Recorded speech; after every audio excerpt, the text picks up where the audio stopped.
through the shaped holes. It's like you don't need a Trog, you just need a Trog-shaped thing, and that will be good enough to get through that particular game of Hearthstone. But yes, as you say, this one is going to be a very, very different affair, much less spells in the Pirate Warrior deck, relying much more on just efficient minions to get the job done. And so for Nalguidan, that Bloodsail deckhand I am very much liking the look of, to get you the Whetstone Hatchet tutored from your deck, get swinging with that, and just complete the quest as efficiently as possible. For posesi, what are we looking to do in these early turns? Like, do you just keep both the 1-drops because they're pretty good early plays, or are you looking for a more efficient mana curve?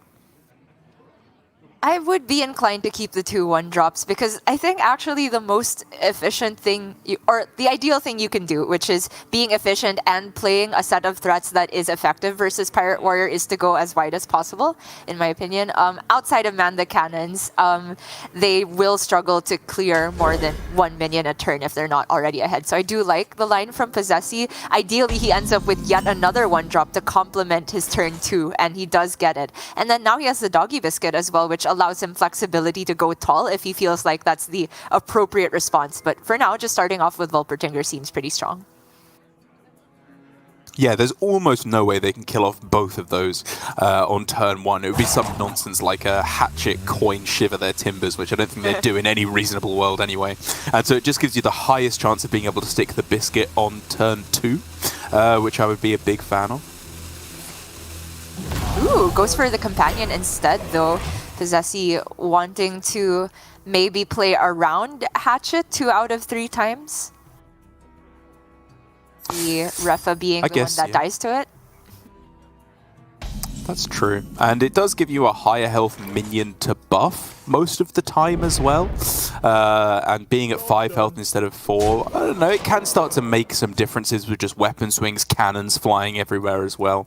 It's worth bearing in mind. But as we can see here for Nalguidan, he has the dream answer, holding on to this Shiver Their Timbers, which I was a little bit skeptical of, if I'm perfectly honest, in his starting hand. Has just been an absolute godsend here in these early turns.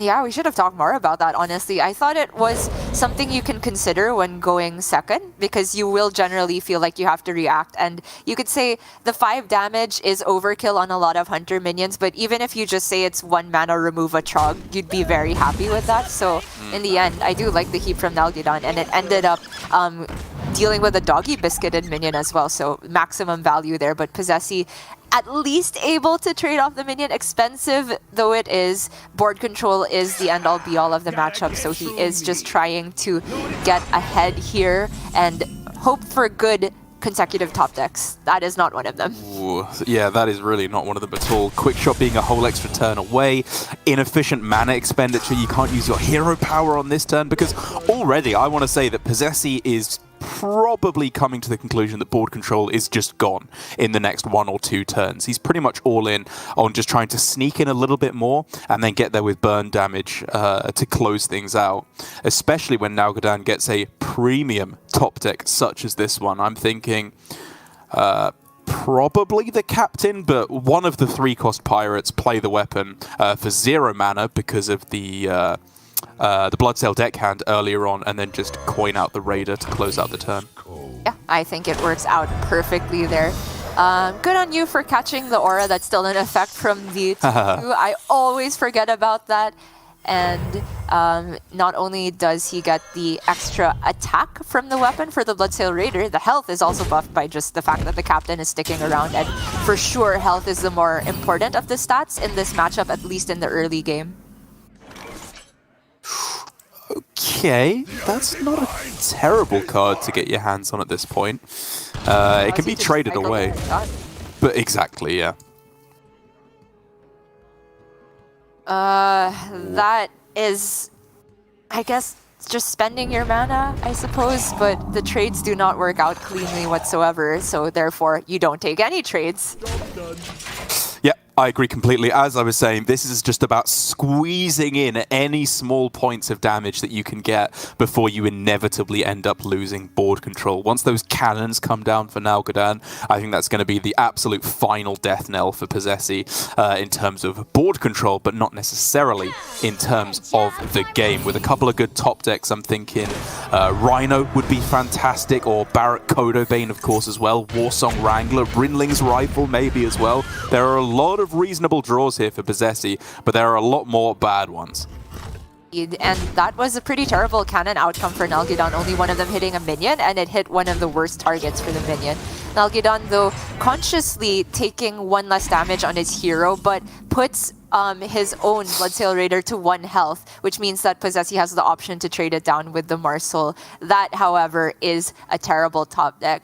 Kind of feel like posesi's getting some karma. You remember when he was winning GM and Masters Tour matches just off the back of Brutes, and he tweeted out, "It's not my fault, it was the Brutes." He tweeted out just a while ago, "It wasn't my fault, it was the Trogs." And it seems to be coming back to haunt him here. Yeah, I mean, he wasn't wrong, right? It's not his fault. It's the Trog's fault that he's scoring so badly here once again. Yeah, I mean, you put it correctly here. There's, I'm going to say, one last turn for posesi where if he gets one of those dream top decks, Barrack Kodobane, maybe Rhino, but even that I think is probably too slow at this point.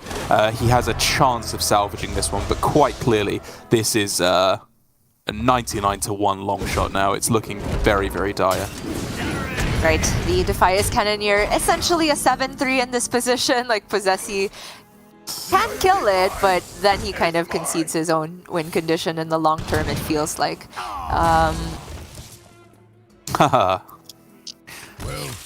Well, it's another buff Trog, but this one is doing a lot less work than it was last time, as Nalguidan gets the win with the Pirate Warrior. If it was at all a question mark coming into this tournament for Nalguidan and Frenetic, they can put those qualms to rest, because they have just, it's been looking very powerful for them consistently, right? Nalguidan is now 2-0 with Pirate Warrior so far in this tournament, and I believe Frenetic as well. He lost once, but then was able to get the win in the end as well. And so, as you were saying, especially in these tempo-based matchups, Pirate Quest Warrior is just so efficient in those extra quest steps that give you so much extra consistency and board control.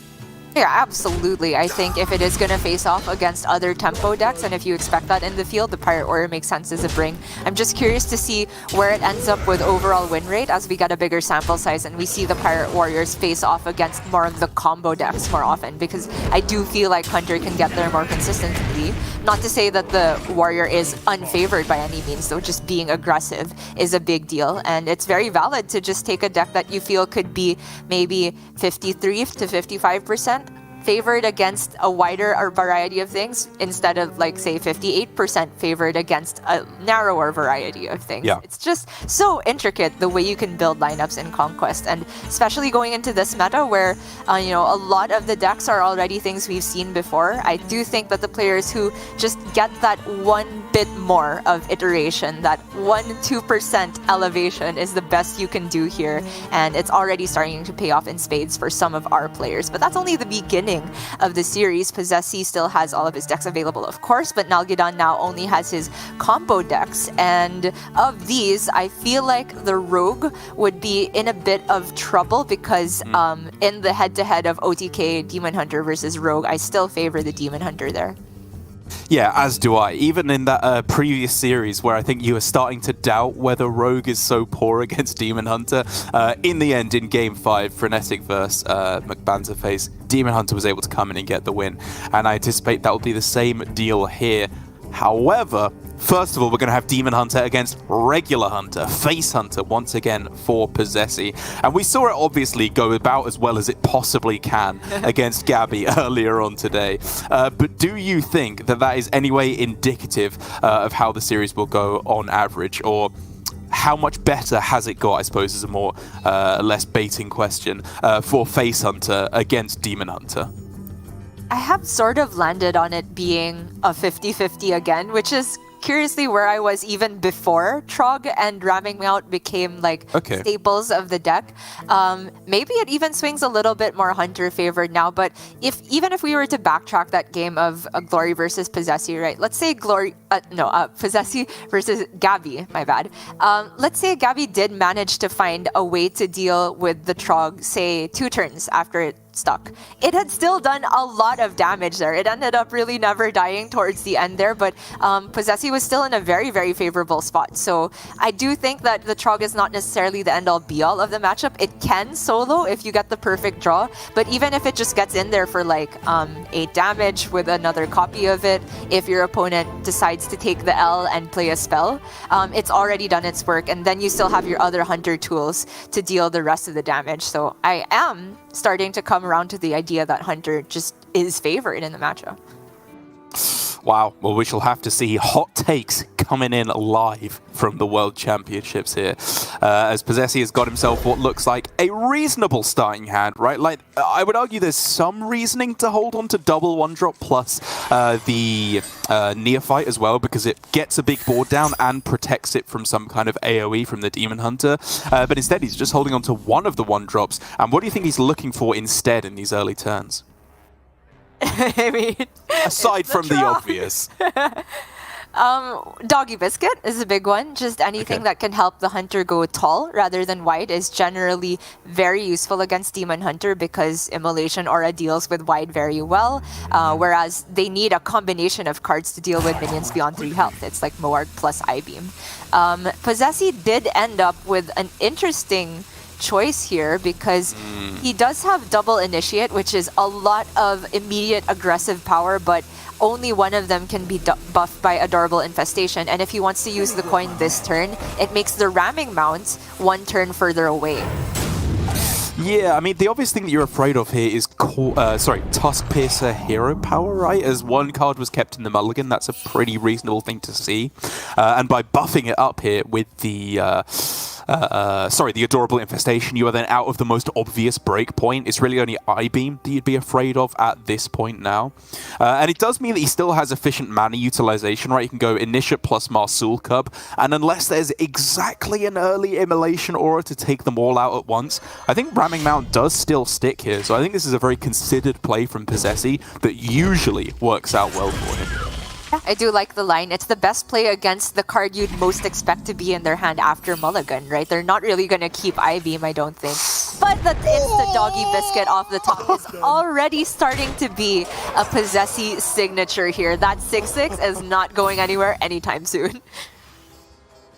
Has he got some kind of dog whistle under there? Like, I don't know what he's doing, but man, as I knew all along, Posesi is truly a good boy. Okay, the studies does open some interesting possibilities for Nalguidan, but the double jump as a way to start the turn, if you go for that, can still play Spectral Sight if need be. You go for studies here, Chaos Leech plus the swing would have been able to deal with the Initiate, but outside of exactly that, maybe it wasn't worth just not taking the guaranteed draw and quest progression. We are probably just chilling here, I think. If you go for Illidari studies, you can actually hit exactly Chaos Leech, which would then allow you to clear off the 6/6, which I imagine would be what Nalguidan was looking for here. He gets himself Spectral Sight, which is a fantastic card generally to hit off the Illidari studies. But in this instance, it does mean he is just going to be chunking another 6 damage on the following turn. Yeah, the Chaos Leech, if it came at that point post-swing, you'd also have to commit the Fell Scream Blast to get rid of the 6/6. So I'm not really sure if it's worth it by that point, but it looks like Nalguidan just wanted to spend his mana a bit more efficiently. But yeah, this Paladin cosplay is very effective, Derek. Just gotten a Blessing of Authority here, basically. Oh no, this is... what was that card? Wasn't there a card that made your cards have 8/8? And it was like a big Murloc, like Giganticize or something like that? Yeah, something like that. From Ungoro. Oh yeah, Dino Size, right? Dino Size, yeah, I think that was it. Oh, good times. Good times.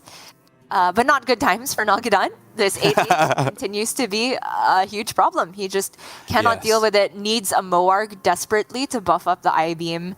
But in order to get any of the Spectral Sights to outcast, he has to spend so many cards. So I just don't think that they're going to be outcast at all. He's going to take singular draws to find the cards he needs.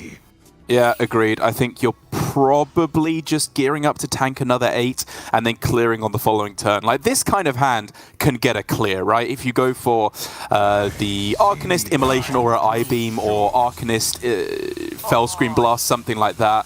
However, Nalguidan really hoping for a tradable, a card draw, some way to complete quest. But he misses on it here, which means not only is he going to be tanking the damage, he's not even necessarily guaranteed an easy clear on the following turn. Looking horrible, but the one saving grace for him might be that Posesi looks to have a pretty weak 4-mana turn. Demon Companion could change that, though. You can start with the Intrepid Initiate number 2 being played, so it can get the Spell Burst buff immediately. How do you feel, Gia, about Hero Power Pass? Very solid line as well, worth mentioning, because even before this expansion, sometimes in this position, you would just not play any further minions, so you're stronger against the healing options from Nalguidan. So let's think about it, right? If you do just send the 10 face, you do have not necessarily a 5 damage setup if your opponent can clear the 8-8 and the ram beneath it. But, oh wait, you do have the 5 damage, my bad. Marcella plus Piercing Shot is right there. Exactly. Okay, I'm sold. You have it anyway.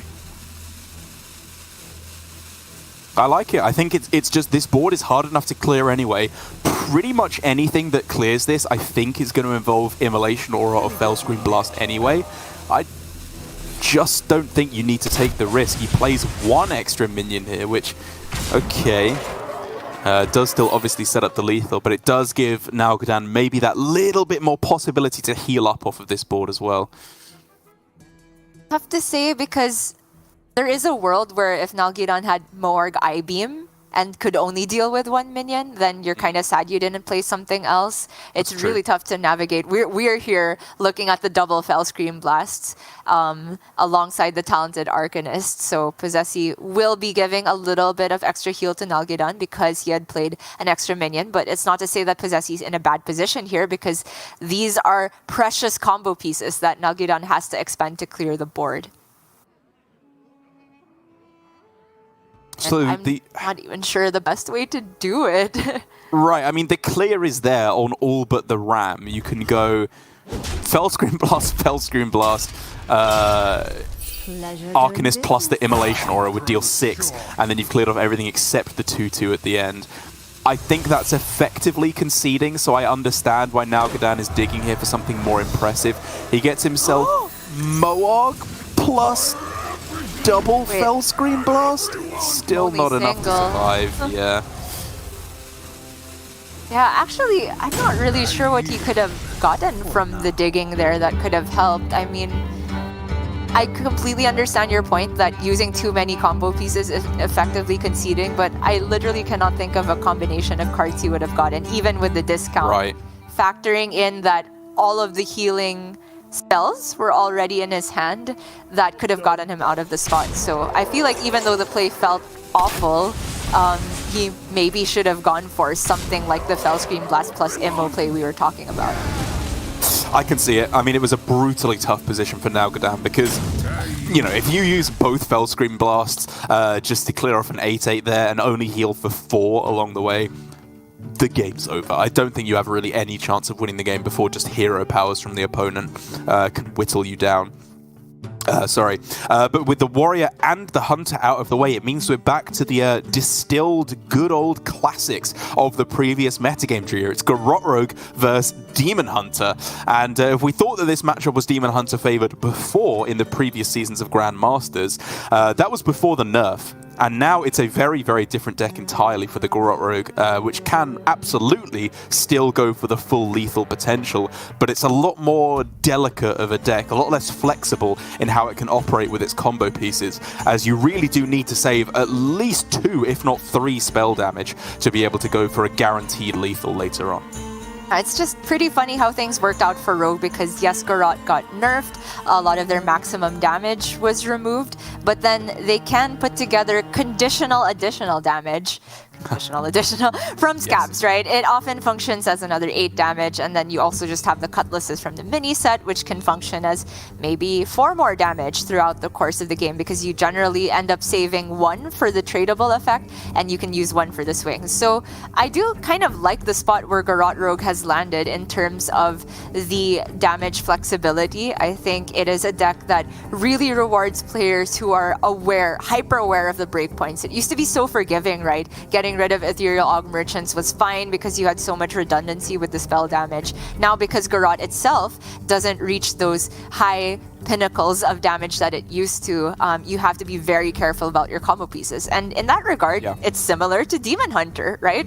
I mean, back in the day, you used to run double Philosophy and it was super forgiving how many Moargs you used, but now there's just not the room for it. So both players need to be very careful with how they allocate their removal, which also functions as combo pieces here. But again, in the end, it feels like it's Demon Hunter favored because they have that Giga Disruption capability with the Glide. Well, before we get to that, I think inevitable matchup in one way or the other in this series. We first of all have the Demon Hunter Mirror. And Gia, even though it's sad that Alutemu was left out of the World Championships with his buddies Glory and Posesi both getting to come along, he'll be here in spirit because this matchup is an absolute glide fest 9 times out of 10. It is just about trying to glide back your opponent's key cards, not drawing too many cards to fill up your hand too much, and of course, not letting your opponent glide your Kurtrus as the main one, or I suppose as it more often turns out, just pray they don't have the glide when you generate Kurtrus, because it's very, very difficult to complete quest and play Kurtrus on the same turn. But it's potentially one of the things you're looking to do in this matchup, where shuffling your entire hand back into your deck is just such a common recurrence in the matchup.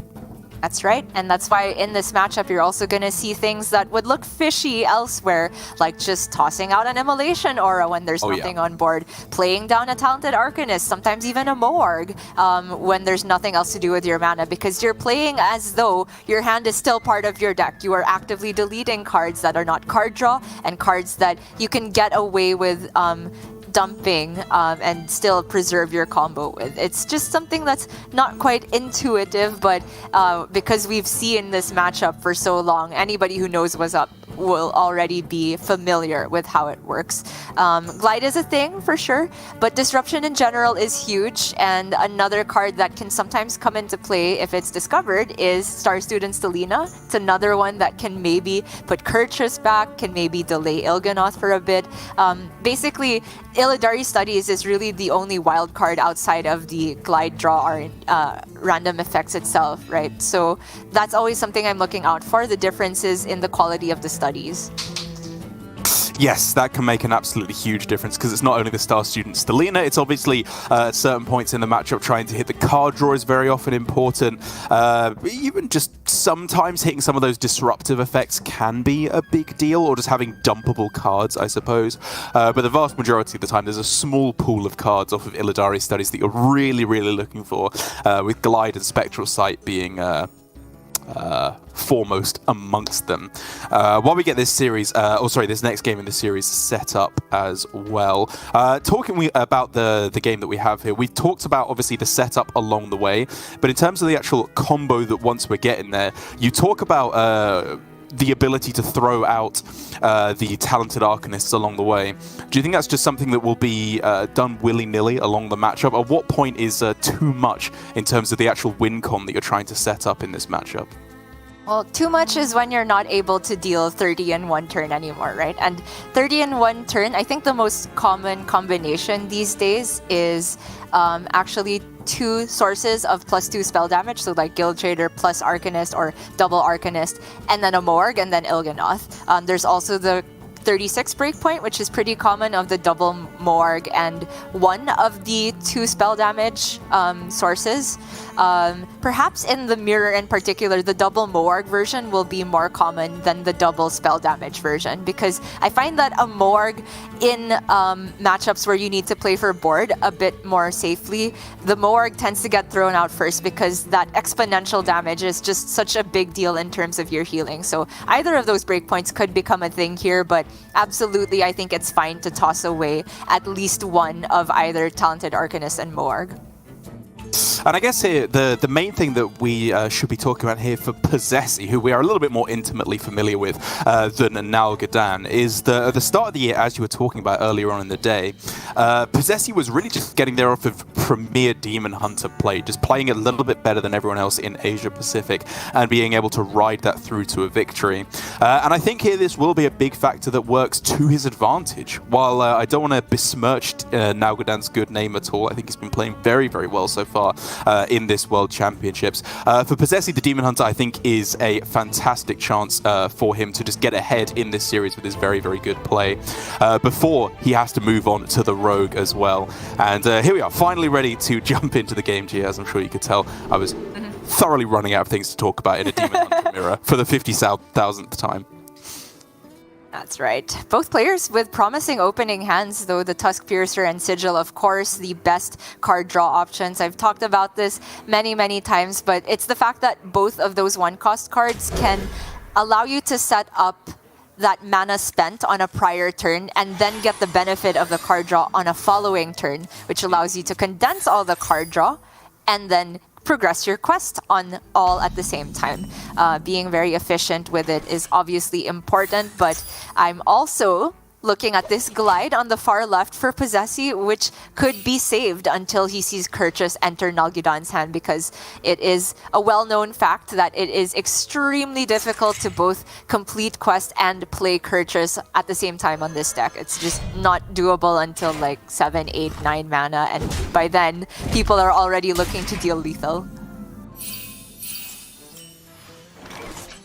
Okay, well, respectable hand here, more so for, well, actually for both players. I was going to say more so for posesi, given that Nalguidan's hand is looking very slim, but he's invested that obviously in the Tusk Piercer and the Sigil of Alacrity. And it's the kind of hand that is actually just very glide resilient, because it's not hoarding cards in hand, it's just very efficiently and quickly cycling through them turn after turn. And with what looked like another Sigil there off the top as well, I think Nalguidan, unless his deck is very, very cruel to him indeed, can set up for a very clean turn 6 Kurtrus, right? You just go stage 1 on turn 3, stage 2 on turn 4, stage 3 on turn 5. It's the standard optimal Demon Hunter hand.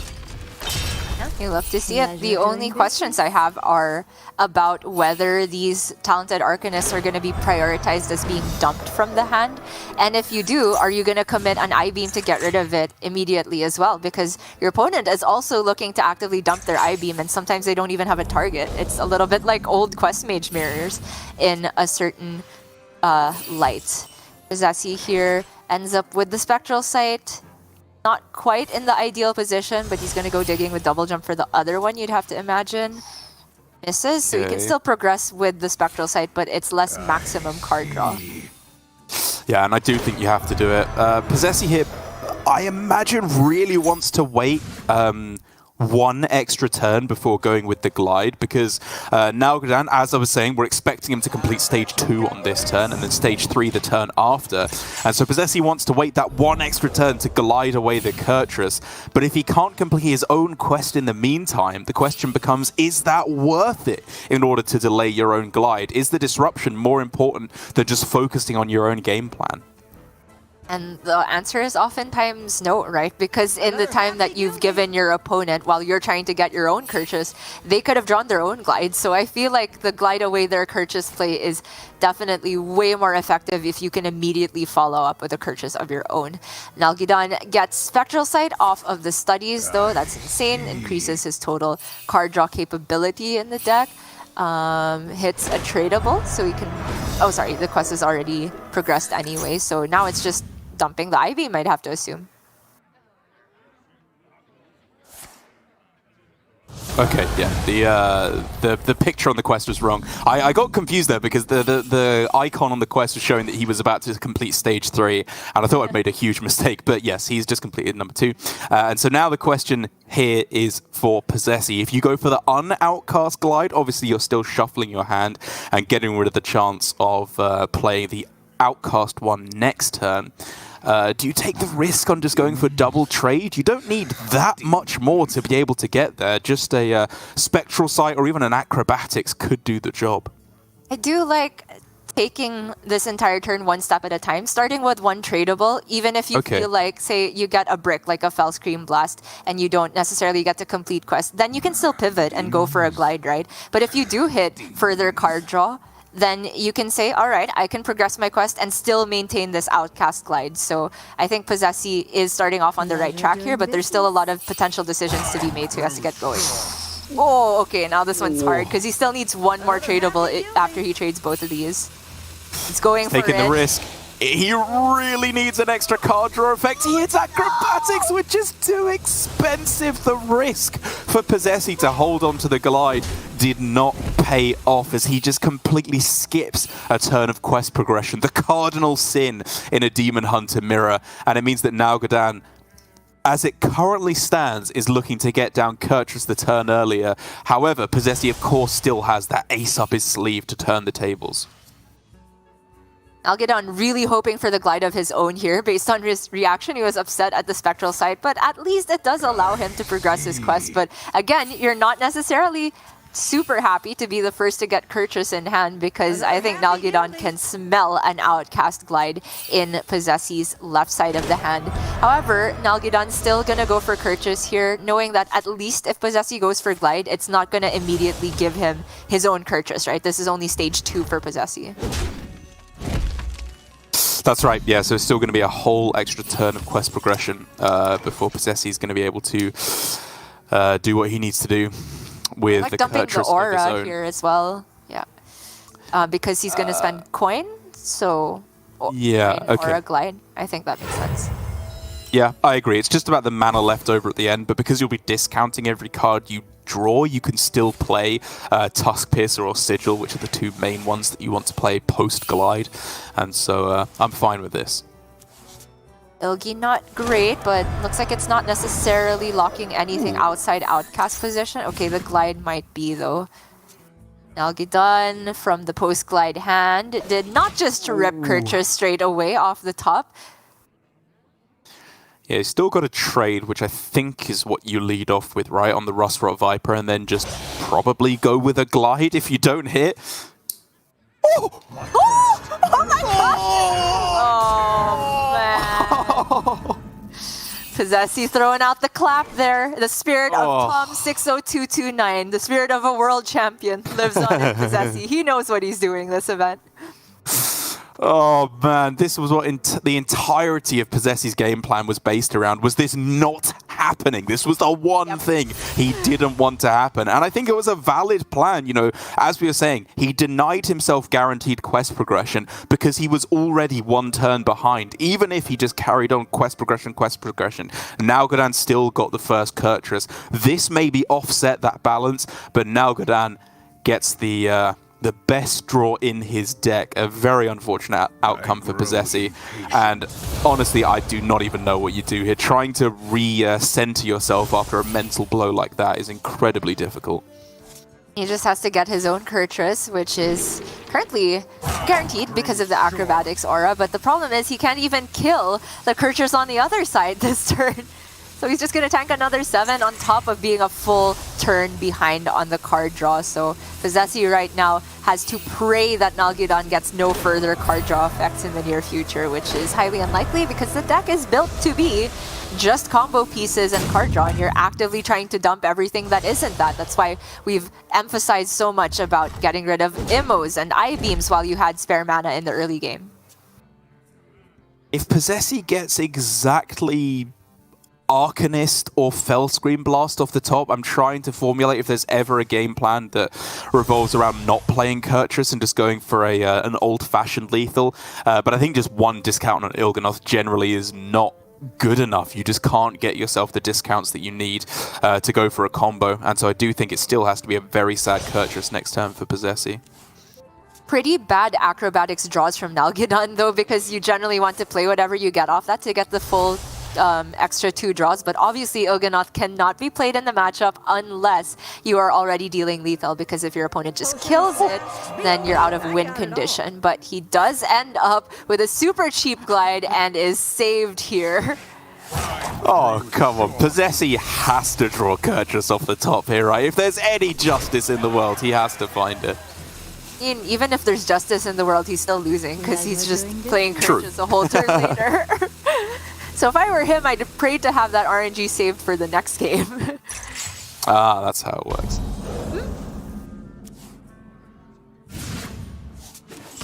Yeah, Acro off the top, and that's not a Kurtrus either. Even if he gets it here, I think he's just pretty much guaranteed dead, right? You're tanking 10 and then just a whole bunch more with a very likely Il'gynoth combo on the following turn. posesi can pretty much just throw it down whenever he's ready.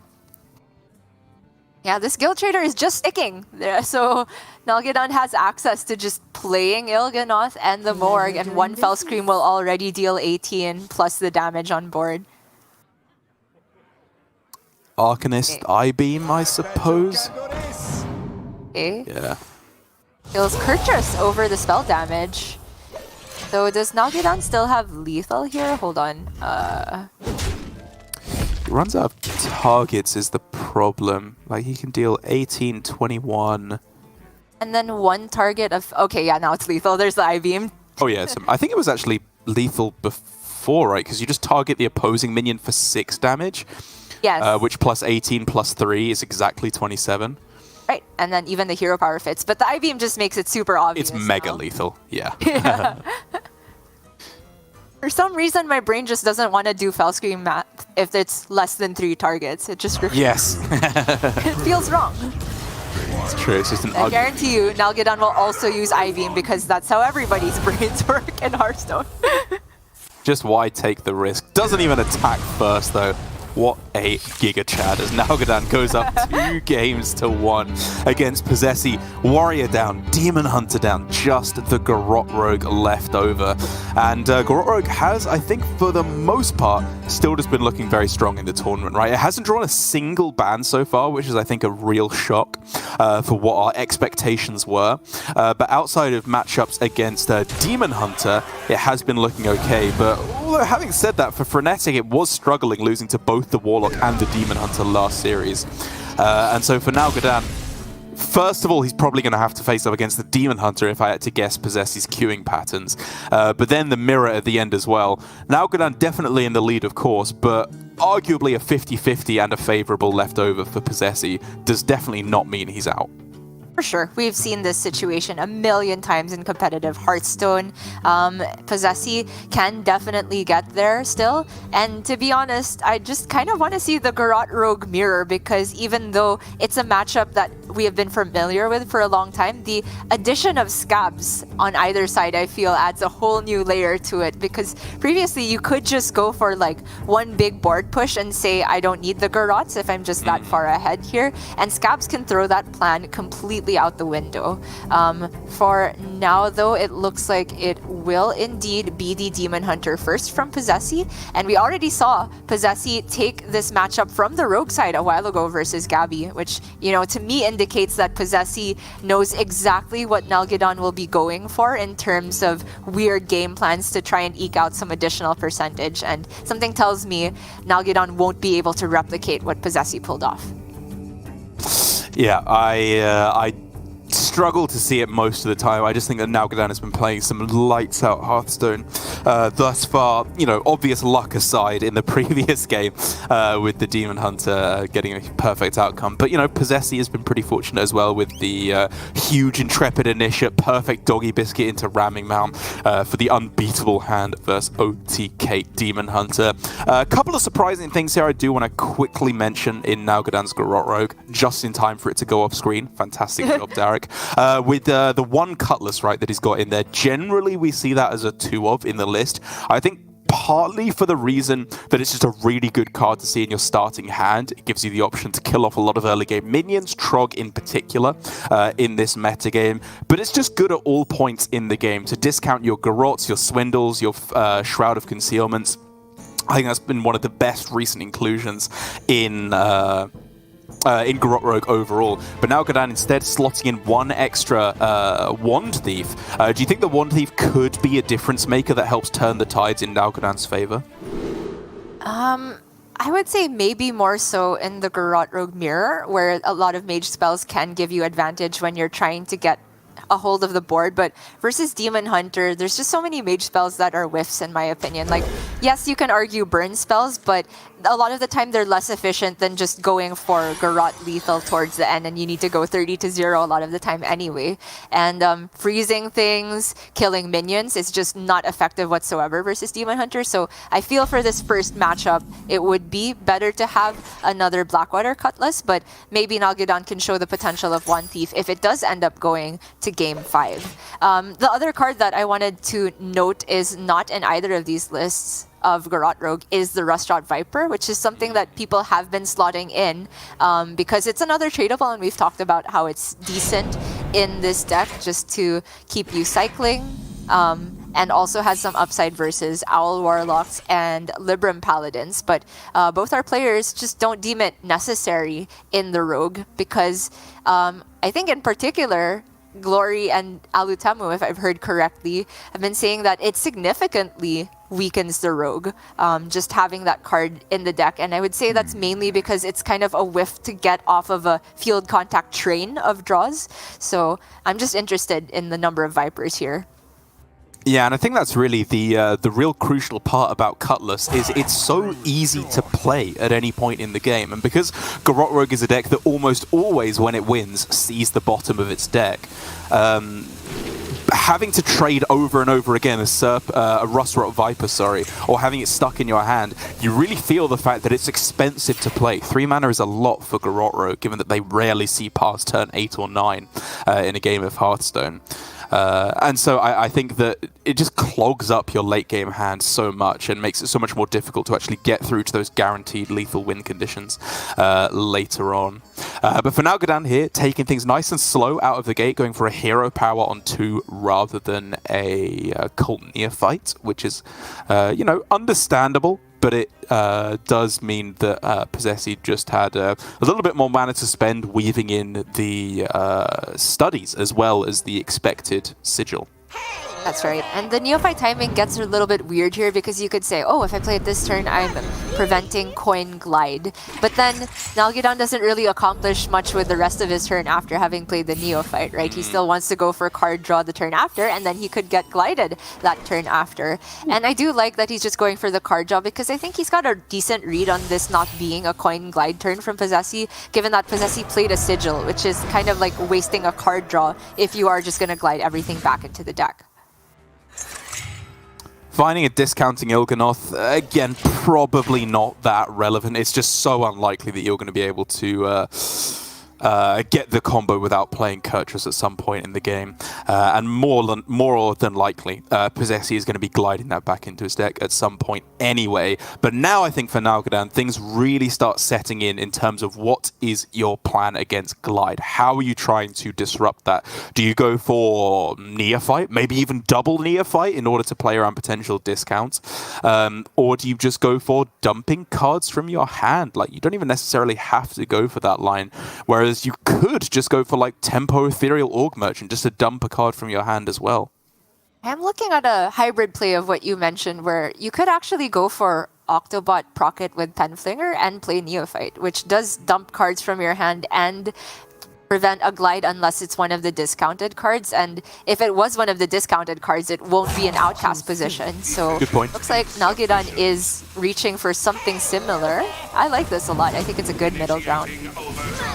Oh, and he ends up with the Step Octobot at the end to give himself a bit more flexibility. However, this also puts the Penflinger back in hand, so not really sure if it ends up dumping cards more so than just setting up a proc of the Octobot while preventing Glide, which is also a very valid line of play. Whoa, Glide off of the Sigil as well is huge, of course, but it is still just about unplayable. And that's a really awkwardly positioned glide now for posesi. To the point where I actually wouldn't be too surprised to just see it played on this turn. Like, I know it eviscerates the number of cards you have in hand, but outside of that, quest progression does become a little bit finicky. But then you would use the coin for no mana there, because I really don't like the idea of gliding a coin back in your deck. So I mean, Posesi just starts coin. with a tradable. Looks like he was hoping to get further tradables and whiffed on that. So now it's going to be the Spectral. Okay. Yeah, okay. I think we're seeing a pretty clear pattern emerging from Posesi's lines, right? Even all the way back to game 1 versus Gabby, where he just didn't want to play around glide himself. He takes big risks. And here, 2 games in a row, he's taken risks with tradables, looked at the odds in his deck and said that I have a good chance to be able to progress quest even without pressing the glide button. And it's failed for him thus far, but you can see where he's coming from, right? He says glide is just not good enough here. I need the best in order to win the game. And Nalguidan here, I don't think can have a hard read on there being no glide, but you know, you shouldn't be too afraid to draw cards here. You still need to move on with your own game plan in some kind of a capacity. And this does that pretty well, right? Another Neophyte makes it that little bit harder to get it into position. You can't shuffle cards along to get glide into the outcast position, especially with coin then costing 1 mana along the way. And it also just keeps shuffling cards from his deck for Nalguidan, keep drawing cards, and sets up a very strong secret passage next turn. It's very strong play from Nalguidan, and honestly a bit similar to what Posesi did a while ago, which is like, as Garrote Rogue, you are taking turns between drawing and then dumping minions. It's like you have 1 turn to cycle through, and the second turn, all right, let me unload as many of these as possible to be strong against glide. And the turns that he does draw, he tends to also add a bit of disruption in the form of Neophyte to make sure glide is as difficult to play as possible. It's just very clever timing. It's disruption not only from the cards itself, but just the deliberate order in which they're played. Posesi here, of course, has the Immolation Aura option to clear, and then maybe just dump an Arcanist, honestly. Okay, yeah. I mean, again, like you say, it's just one of those cards you really don't want to draw off glide. And I guess it gives you the slim potential that you can play Outcast glide next turn. Like, if you get exactly... Actually, even Weapon wouldn't allow you that, because it would have to overwrite the other one. It'd have to be like exactly Fellscream Blast or I-Beam in order to be able to play the glide alongside your talented Arcanist as well. Yeah, I mean, he might just be settling for non-outclass glide at this point, but it's still shuffling all your cards back, so dumping is good in either situation. Nalguidan, though, gets a very awkward secret passage. Yeah, has to just dump Ethereal and the Prize Plunderer here. He doesn't need all the Ethereal Aug Merchants to get the combo done, but obviously Scab's too expensive and the Garrote too crucial for the endgame.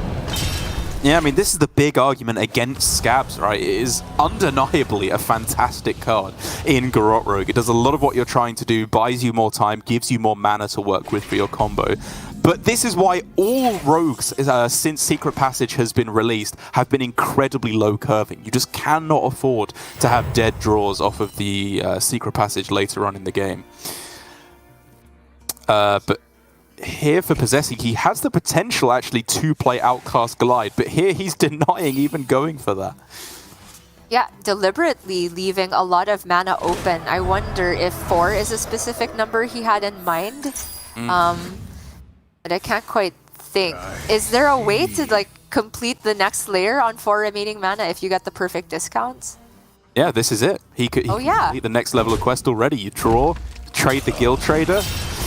Kurtrus on turn 7 is a little slow, but it's probably going to be quick enough, to at least give him a very strong fighting chance in this game. Yeah, super clever deviation from Posesi after realizing that he took a big risk on one turn, which essentially put him a whole turn off of progressing quest. He just said, all right, fine, I'm not going to be able to outcast Glide in a way that actually wins me the game from this point forward. So I'm instead just going to use the full 7 mana he had available with coin in order to get Kurchus in hand immediately and sort of compensate for the turn which he did in progress quest. But now, Nalguidan, knowing that a Glide has been used, should feel relatively comfortable drawing more cards. So Prep Swindle seems like a very decent way to start off the turn. Looking for contact here, no doubt. Yep, contact the big one in order to be able to keep drawing through your deck at a very rapid rate. Finds one thief, which can be good, but not with these. Iceblood Tower in Rogue does not sound like a very tempting proposition at all. So he's just digging again for that card draw. AI, Cram Session, Springwater, any way to keep drawing through his deck. Even Primordial Studies, maybe for Guild Trader or Thalnos, can just keep that draw alive. Even before Alterac Valley, Rogue players were cutting Wand Thieves because it just seemed like one of the less necessary cards. But with this expansion, every deck that ever wanted to play Wand Thief kind of got nerfed because the pool of mage spells is just so synergistic with a deck that needs to be pre-built for it but has nothing useful to offer with these other decks like Mozaki Mage and Garrote Rogue. Like, all of the expensive big spells don't do anything. Posesi here, though, does have a relatively safe turn to just play down the Kurchus, but he doesn't know what this Mage secret is. It could be Entity. That's a big deal to just give your opponent a 3/7/7. So he is looking at just playing down Arcanist here to test first. That's his second Arcanist, which is fine because he still has the Guild Traders to be able to go for the combo damage, the lethal damage that he's going to need later on. And he's still able to get down Kurtrus and then probably Fellscream Blast as well, I think, just to heal up as much as possible on this turn. Now, yes, I would prefer Fellscream if you're sure that it's not getting counterspelled, but again, he doesn't know what the secret is, so he's pivoting a little bit here with the I-Beam, and I can totally respect it. He's still at a nice health total, and it might just be because it's 5 a.m. for me, Derek, but my mind went in such a long spiral at the idea of a Kurchus being Mirror Entity, and I thought, what if Nalguidan Shadow Steps it, and then his deck costs 2 less, but okay, rein me back. Sorry, talk about the game. Indeed, yeah. Well, Nalguidan, I think, is very much being brought back to reality as well, because this is a sobering draw indeed, with Brain Freeze offering him no card draws, still 0 field contacts at this point in the game. 10 draws, 10 cards left in the deck, and completely dead on card draw is a nightmare scenario for Nalguidan. And I guess it just worked out fantastically for Posesi because he didn't glide his opponent, but he didn't need to in the end. The card draw was just not there for Nalguidan. And so for Posesi, even though his own hand is looking like it's going to be a very, very late combo turn with both Moargs and Il'gynoth in hand that can therefore not get the discount, if he can get a glide off of this Illidari Studies, or even just a Spectral Sight, it could start to speed up a lot more. Absolutely. Both are players in a very similar situation, honestly, where they have a lot of the support for the combo but need card draw to really guarantee it. But the thing is, Nalguidan, in order to survive till that point, has to use some of the juice for his field contacts, which have just not shown up this entire time. Like, even if he does top deck field contact, he's sat on 1 battle cry. To be fair, it's a good one in Penslinger, which can be recycled, but the Ethereal also just, that's his last one, right? He doesn't want to just dump it without having guaranteed lethal. But for Posesi, the card draw is not dependent on having preloaded cards in hand, so he can just keep the train going, and I feel like he's in a better spot here. To be honest, I'm thinking I like the look of that double jump. If there is another glide in the deck, as I think there is, then you want to be drawing that, and you actually want to trade first, right? So that you don't glide your opponent, or trade after, apologies, so you don't glide your opponent. Because as I see it, this hand from them is clearly not very good. I don't want to give them a different one. You can still put it in the middle by going Illidari Studies. There we go. And then he goes Spectral Sight as well, which is not necessary if you are going to glide at the end of it. Ooh, now, however, it's not necessary, right? That's correct. Guaranteed lethal on the following turn. No more... Tackle. Okay, no more neophytes for Nalguidan, so posesi will be able to win the game next turn. It's just whether Nalguidan can pull off some kind of a miracle here to be able to turn this one around. He does not have a lot of mana to work with, but Garrote Rogue has done stranger things in his time. Indeed, he has 1 spell damage preloaded, but that is not nearly enough. Only dealing 18 total with both Garrotes and all bleeds. Posesi's quite healthy here, so Nalguidan needs a miracle, and I think he already knows it as he's shaking his head. Even if he discounts these 2 remaining cards, it actually comes out net the same, right? You have to spend 2 mana to discount 2 cards by 1 mana, and yeah, I'm not seeing it.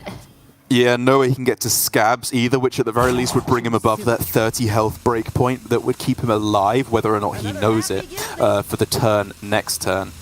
Oh no, sorry, it's 36 anyway, because it's double Moog. Yeah, even that wouldn't work. Right, posesi with the 0-cost Guild Trader and Fell Scream Blast in hand guarantees himself the kill, even with the Il'gynoth and the Moargs costing 9 total. It just works out perfectly. He's played spells before this, so he knows it's not counterspell, and that is going to take us all the way to game 5. A very different affair to posesi first Gavi earlier on in the day, and I'm very happy for it, Gia. I wanted to see some exciting action here at the Hearthstone World Championship, and that is exactly what Nalguidan versus posesi is delivering so far. I think that both players have been playing incredibly well. Posesi, again, taking big risks on the Demon Hunter, right? He's clearly...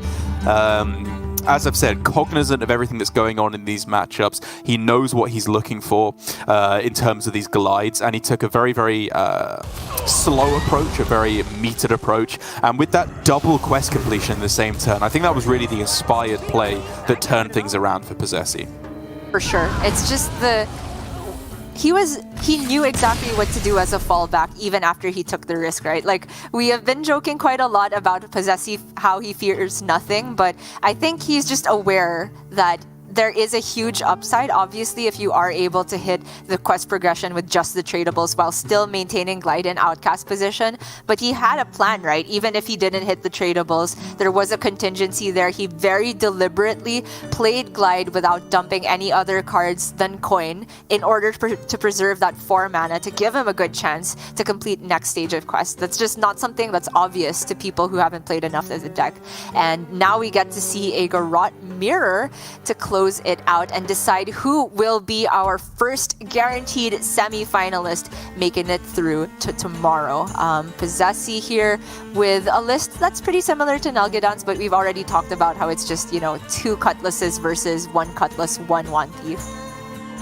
Yeah, very, very similar stuff overall. I think both players are pretty much evil footing. I would say again that I think the Wand Thief puts Nalguidan in a slightly worse position in this mirror because there aren't all too many mage spells in the current game that I think will help you along the way. It's really the card draw ones are the premier effects, and then I don't know, maybe Ignite or Fireball. Runed Orb can be pretty good as well. Or I guess if you're incredibly lucky and you get yourself Siphon Mana to discount your entire hand and effectively get another Octobot. That can be very spicy. But for the most part, I would rather just have the extra tradable effect of the Blackwater Cutlass. And man, as close as this may be, I cannot even think how tense it must be for our players. If you win this game of Hearthstone, you just have to win 2 more series and you will be the Hearthstone World Champion. Whereas if you lose, you're going to have to fight it out in the decider bracket to be played tomorrow before we head through to those semi-finals. So much on the line here. And Gia, any predictions out of the gate based on how both of our players have been playing? I mean, could you just have used a different word than prediction, like opinion, sorry, thoughts, but that specific say Nalguidan. I'm just gonna say, I want to see a Siphon Mana. Ever since you mentioned that off of Wand Thief, I'm like, how did I not think of that? That's amazing. You can play Mazaki Mage and Garrote Rogue all in one. That sounds very powerful. Opening hands-wise, though, both our players hitting big money. This is the juice. I mean, it's almost identical hands from both players with just the Guild Trader to differentiate it for posesi. I do think, again, you're going to be trading it away here. With this matchup, you're really not all too interested in tempo one-drops, I don't think. Nope. All of those one-drops are going to be 0-drops, and they are going to convert themselves into cards drawn from the deck. It is all about that field contact. But I do very much like the Neophyte on curve here from Nalguidan, because this is a matchup where damage is permanent. The chip damage is very real here. Rogues run no healing whatsoever. Yes, there's the odd ice barrier generation, but even that is highly conditional. So Nalguidan here looking to get ahead and in the late game reduce the number of garrote/spell damage he needs can be a very big deal. So clearly posesi was afraid to go with his own efficient Octobot, just tempoed out here, which I can understand. There's some things that can go wrong with the Prize Plunderer specifically, or potentially One Thief as well on the other side. But Nalguidan, given that he can proc it himself, is just going for playing it, proccing it straight away, getting some tempo, and setting up for likely a secret passage next turn and then field contact to follow it up. But for posesi, what are we looking at in response? Can you afford to just go Octobot plus proc in response? I think so, because I don't really see any alternate plays. Maybe you could say Coin Secret Passage, but in order for that to be worth not taking an Octo Proctor, and I'd say it has to clear both the 3/2 and the Octobot, and you need some very specific draws off of that. So posesi is just going to accept that he will leave spell damage on board and will tank some more face damage, but what he's doing here is setting up a responsive field contact to what he expects to be a field contact from Nalguidan. And generally, second person to play field contact can get more value out of their battle cries. That's true. Yeah, being responsive is very, very good when you have all the Org Merchants, Brain Freeze, and Prize Plunderers in the deck as well. But Nalguidan gets himself a hand of what is, for the most part, pretty good cards. Another one of those cards for Mage you were talking about that's a really big nerf with the Rune. Really just not what you're looking for in any reasonable situation. But the rest of his hand, like Guardian Org Merchant plus the Mirror Entity, absolutely dumpable. The second Ethereal Org Merchant, I think, is a little bit scarier to be throwing down. That's an upgrade. I'm glad it's 5:30 a.m. because if it were 6 a.m., you know I would have suggested take the Rune and save the prep. I'm glad you didn't suggest that, Jir, because that would have been stupid, so thank goodness. Just a little bit more, Derek. I'm reaching the breaking point. But posesi here, once again, the secret is very annoying to think about. He is just going to start with the field contact, even though it is Mirror Entity. There is a high likelihood he'll be able to clear off minions of that size easily, but it still requires draws like that. Prize Plunderer, very nice. Yeah, that is premium. It's very possibly, I think, actually still getting followed up. Okay, maybe not anymore. I was going to say with Coin Secret Passage, because there are a lot of very nice extra battle cries that you can draw. But given that he's just had the perfect sequence of battle cries one after the other, hasn't even been necessary, leading up into an Octobot as well. But he's actually still, even with 1 mana left over thanks to the coin, still going with the Secret Passage. And watching posesi is always so fun because I feel like he has these specific quirks, right? He's one of the most aggro secret passengers I've ever seen in that he just goes for it even if it looks like there's not that much potential value left. And I just think that's because he is looking at what's left in his deck way more actively than what we're doing. But also, this is an insane passage on 1 mana remaining. Prep, spell, and the Shadow Step for the field contact. Hello? I mean, it was illegal, and it wasn't even the best way you could have played it, in my opinion. He could have still traded the Cutlass first and gone with double Brain Freeze. Obviously contingent on not drawing a costed spell, which there are still a few of left in the deck. But for posesi, you know, maybe a way you could have fit in a little bit more card draw, but with the way that turn went, you really don't need all too much more card draw. The Scabs to ruin the field contact train. I mean, I've talked about how the Viper can do a very similar thing, but yeah, this is also the risk of Scabs itself, and that, you know, if you had enough mana to let them be stealth, that would be the best Shroud ever, but in this case, that is just a 1-draw field contact turn. Absolute disaster. I mean, do you go for, step on the Prize Plunderer rather than the usual play of Step on the Contact, just to be able to play it again. It feels atrocious, I've got to say. But he's got to do something. At least he has the other field contact in hand, but just not very much fuel to go alongside it. It might be that Nalguidan has to pivot to a board-based game plan of just like deal with whatever threats posesi puts on board this turn and then try and win off the back of a scabs on curve. posesi here not going for another field contact right off the bat surprises me, honestly, but he didn't really have a proc for the Octobot at the beginning, so that might be why he's looking to hold back for a bit. This could just be like an Octo proc with Ethereal and then swing Cutlass turn. Yeah, that's interesting, isn't it? Because it does leave him with a free field contact, which is fantastic, of course. But he then only has the Cult Neophyte to go alongside that. And even though he's likely to draw something to synergize with that, it's not necessarily guaranteed. But it looks like he's leading up with just the field contact here. I guess forcing his opponent to find an answer. This is bold. Wow.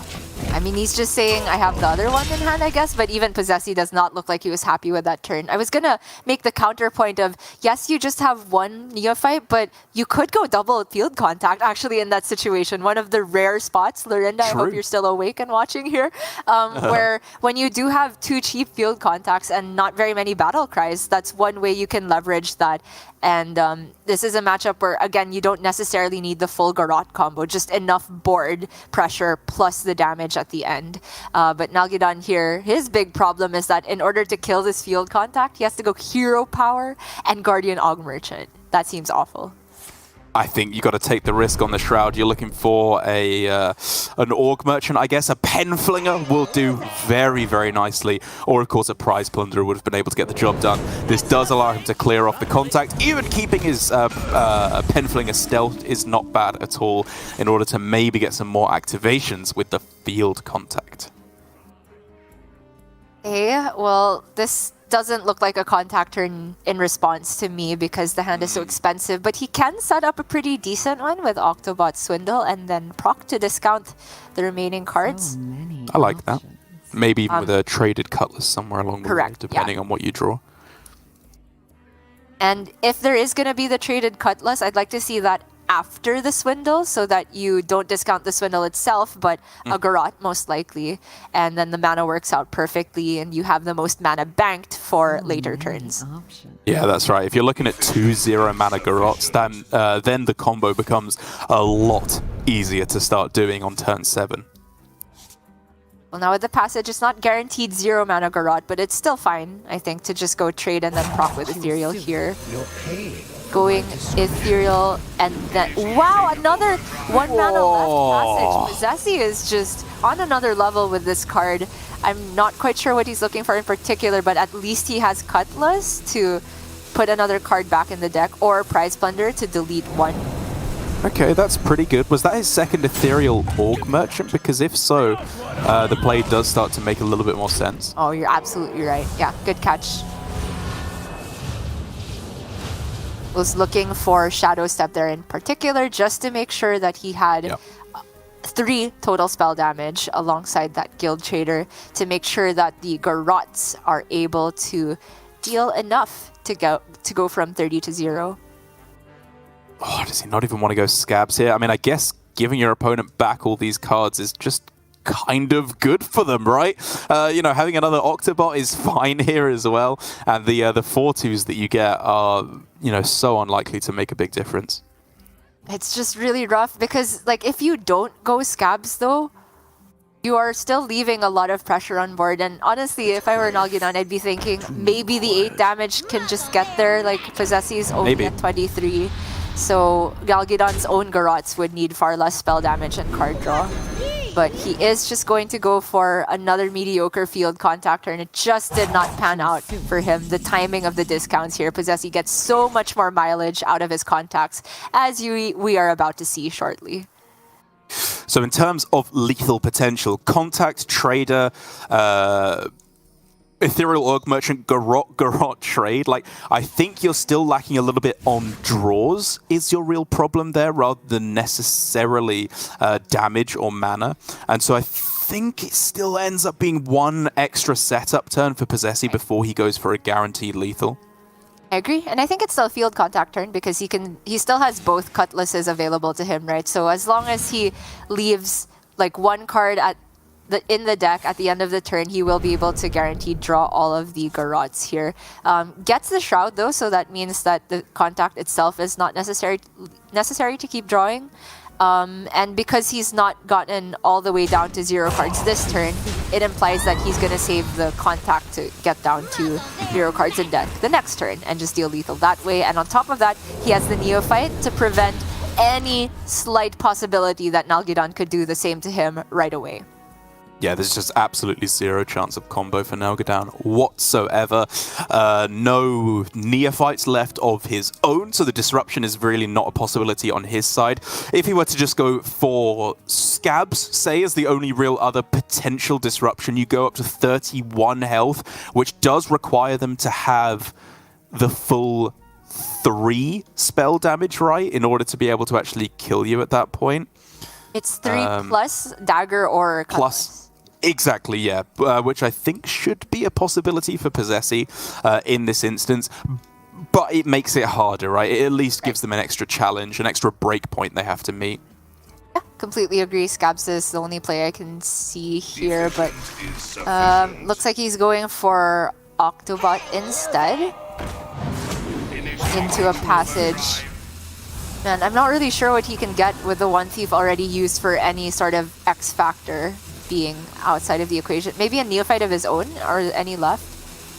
I think, honestly, at this point, he's just praying that posesi has a meltdown, just somehow forgets to do the combo. Like, we've seen it happen many times in Grandmasters. I think at this point in its competitive life cycle, Garrot Rogue has much, much fewer misplays like that. But, I don't know, this way at least he says, if you mess up, I'm much more likely to be able to do the combo of my own next turn. But posesi, I would be staggered if he does not get lethal here. I think it's extremely likely that he is going to be our first player going to the semi-finals. Yeah, very confident sequence of events, and I'm liking everything I'm seeing so far, playing the other battle cries just to thin the deck as much as possible before you shuffle in the Garrots, which does reduce your average animation time, right? If all of the Garrots happen in sequence, you don't need to react to what you're drawing if compared to if they were going like 1 and then a normal card and then a bleed and then a normal card. It's just perfectly handled here. 5 damage on each proc of the Garrots for the full 30 damage with all of that spell damage, and then he can just go dagger or cutlass for anything that might be missing. One more bleed is all that's going to be needed, and there it is, a clap from posesi as he's guaranteed that spot in the semi-finals tomorrow. What a turnaround against Nalguidan. It was back and forth all the way, but posesi was able to break serve at the end in winning the Rogue Mirror. And Gia, our boy's all grown up. We can see the emotion he's feeling here, as it's a rare sight in Grandmasters. He's a very stoic individual, not one to wear his heart on his sleeves, but that really does warm my heart, I'll say, to see how much this truly means to him. Same thoughts exactly, Derek. I mean, I just broke out into a huge smile after seeing that posesi just showed some emotion. It's truly a Christmas miracle here. No, obviously, posesi, this is the biggest stage possible, right? He's been practicing for this the entire year. All of the efforts culminating to this. We know the pressure has been building up. He did 3-0 Gabby, and it didn't seem like it had set in yet just how impressive of a feat that was. But this was a long-fought battle, back and forth. I don't think posesi thought he was going to win the series towards the middle there. But now he is, as you said, the first player confirmed through to the top 4. 2 matches away from being your next Hearthstone World Champion. But of course, for Nalguidan fans, not all hope is lost. He still has a decider match to be played out. And I want to say as well, I think Nalguidan has been playing some absolutely lights out Hearthstone so far. Like, he's still one of these players that I feel like I'm very much guilty of. we more so, when we mention Nalguidan, bring up his memorable misplays more so than his incredible feats. But it is worth bearing in mind that he is one of the longest serving, best performing players in Latin America and really just in the world in general in Hearthstone.